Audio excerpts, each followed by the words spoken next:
Delhi NCR में आम लोगों की परेशानी बढ़ गई है क्योंकि ऑटो, टैक्सी और कैब चालकों की 3 दिवसीय हड़ताल आज तीसरे दिन भी जारी है। 21 मई से शुरू हुई यह हड़ताल 23 मई तक चलेगी। राजधानी की सड़कों पर बड़ी संख्या में ऑटो और टैक्सी नहीं दिखने से यात्रियों को भारी दिक्कतों का सामना करना पड़ रहा है। आखिर क्या है ड्राइवरों की मांग, देखिए इस रिपोर्ट में। दिल्ली एनसीआर में ऑटो, टैक्सी और कैब चालकों की हड़ताल का असर अब साफ तौर पर दिखाई देने लगा है। रेलवे स्टेशन, मेट्रो स्टेशन, बस अड्डों और बाजारों के बाहर यात्रियों की लंबी कतारें देखने को मिल रही हैं। ड्राइवर यूनियन का कहना है कि लगातार बढ़ती महंगाई और ईंधन की कीमतों ने उनकी कमाई पर सीधा असर डाला है। सीएनजी, पेट्रोल और डीजल के दाम बढ़ने के बावजूद पिछले कई वर्षों से किराए में कोई बड़ा बदलाव नहीं किया गया। ऐसे में ड्राइवरों का कहना है कि मौजूदा किराया व्यवस्था में उनका गुजारा मुश्किल हो गया है। इसके अलावा दिल्ली सरकार द्वारा वाणिज्यिक वाहनों पर लगाए गए पर्यावरण क्षति उपकर में बढ़ोतरी का भी चालक विरोध कर रहे हैं। यूनियनों का आरोप है कि टैक्स और अन्य खर्च लगातार बढ़ रहे हैं जबकि उनकी आमदनी घटती जा रही है। वहीं ऐप आधारित टैक्सी कंपनियों को लेकर भी ड्राइवरों में नाराजगी है। उनका कहना है कि कंपनियां भारी कमीशन वसूलती हैं जिससे ड्राइवरों को पर्याप्त कमाई नहीं हो पाती। हड़ताल के चलते ऑफिस जाने वाले कर्मचारी, छात्र और दूसरे यात्रियों को काफी परेशानी झेलनी पड़ रही है। कई जगह लोगों को ज्यादा किराया देकर निजी वाहन बुक करने पड़ रहे हैं जबकि कुछ लोग बसों और मेट्रो पर निर्भर हैं। फिलहाल ड्राइवर यूनियन अपनी मांगों पर अड़ी हुई है और सरकार से जल्द समाधान निकालने की मांग कर रही है। अगर जल्द कोई समाधान नहीं निकला तो आने वाले दिनों में दिल्ली एनसीआर में लाखों यात्रियों की मुश्किलें और बढ़ सकती हैं। हम मौजूद हैं राजधानी दिल्ली के किराड़ी इलाके में, जहां पर आज बताया गया कि दिल्ली के अंदर ऑटो चालकों की 3 दिन की हड़ताल बताई गई है, जिसमें कि ऑटो चालक और टैक्सी ड्राइवर जो हैं हड़ताल पे बैठे हुए हैं। इसी जानकारी के लिए, आगे ज़्यादा जानकारी के लिए हमारे साथ ऑटो चालक जुड़े हुए हैं जिनसे हम बातचीत करने की कोशिश करेंगे। क्या नाम है भैया? पिंटू मंडल। पिंटू मंडल जी, आज जो हड़ताल है उसके बारे में क्या कुछ मालूम? मुझे तो पता नहीं था जी, यही पता चला मुझे। क्या कहना चाहेंगे आप सरकार को?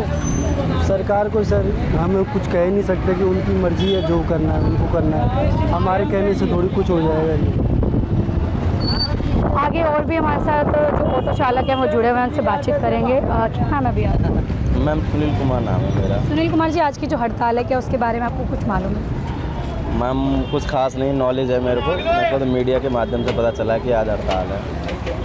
ठीक है, फिर आए हुए अभी हमें आजीविका चलानी है अपनी, क्योंकि हमारा तो रेंट का ऑटो है और हमारे को अपने बीवी बच्चों को भी देखना है। तो हमारे लिए तो हड़ताल हो ना हो, हमारे लिए तो एक ही बराबर है सब कुछ। तो जिस तरीके से आज बताया गया कि दिल्ली के अंदर 3 दिन की हड़ताल है और आप कह रहे हैं कि आपको पता नहीं है, क्या किसी ने आपको बताया नहीं कि आज दिल्ली के अंदर हड़ताल है, आप लोगों को भी उस हड़ताल में शामिल होना है? मैम ऐसी कोई नोटिफिकेशन आई नहीं थी। अगर आई होती है तो वो 8-10 दिन पहले पता चलता है हमारे को, जबकि हमारे जो मैंने आज देखा न्यूज़ के माध्यम से पता चला कि ट्रक वालों की हड़ताल है, जिसमें कि ट्रक को दिल्ली के अंदर इंटर नहीं करने दिया जाएगा। जबकि ऐसा कुछ सुनाई में आया हुआ है कि उसमें जो है आपका टैक्सी और ऑटो को भी शामिल कर लिया गया है जिस हड़ताल के अंदर में।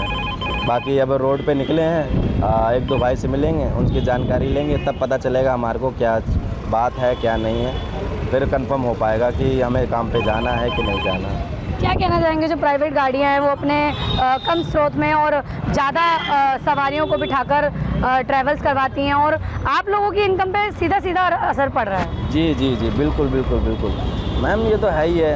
आज की तारीख में जो भी हमारी पब्लिक होती हैं वो सोचती हैं सस्ते से सस्ता और बेहतर से बेहतर सुविधा मिल सके। तो जाहिर सी बात है कि जो एप्लीकेशन आई हुई हैं, जैसे ओला हो गई, रैपिडो हो गई, ऊबर हो गई, ठीक है, भारत टैक्सी हो गई, ये बहुत ही सस्ते मार्जिन से क्या नाम है हमारे को बेचती है, जबकि हमारा बेस प्राइस से भी हमें बहुत कम रेट देती है। 21, 22, 23 3 दिन की हड़ताल थी, तो हमने बोला चलो जी देखते हड़ताल क्या होगा, आगे देखते हैं।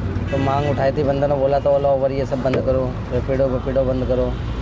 तो सरकार आप देखो आगे कहाँ तक लेके जाता है, इसको कहाँ तक नहीं लेके आएंगे। 3 दिन की हड़ताल में आगे पता लगेगा जी, उसके बाद ही बताएंगे।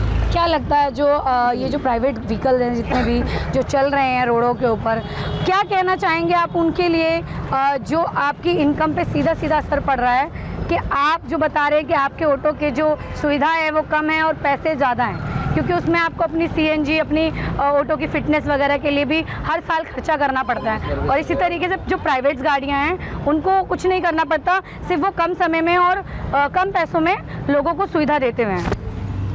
जी ऐसा तो मैं तो बोलता हूँ जी, ये जो सुविधा जो दे रहे हैं उनको भी दो, हमें भी दो। जो रेट मिल रहा है उनका रेट उनको दो, हमारा रेट हमारे को दो, तो हम सुविधा भी समझेंगे, सब लेके भी चलेंगे, समझ में भी आता है जी। और एक को दे रहे 5 रुपये, एक को दे रहे 8 रुपये, तो सुविधा में कहाँ से चलेगा किसी का घर जी। ये बात है जी, ओला ओवर सब बंद होना चाहिए जी। क्या कहना चाहते हैं आप सरकार से? सरकार से जी सबका काम चले, सबका विकास हो, बोलते तो हमारे सरकार जी। तो सबके साथ सबका विकास, सबको काम मिले, सबको बढ़िया रोजी रोटी मिले, जो रेट है वो रेट मिले, बस बहुत है, हमारे को चाहिए क्या, बस यही चाहिए।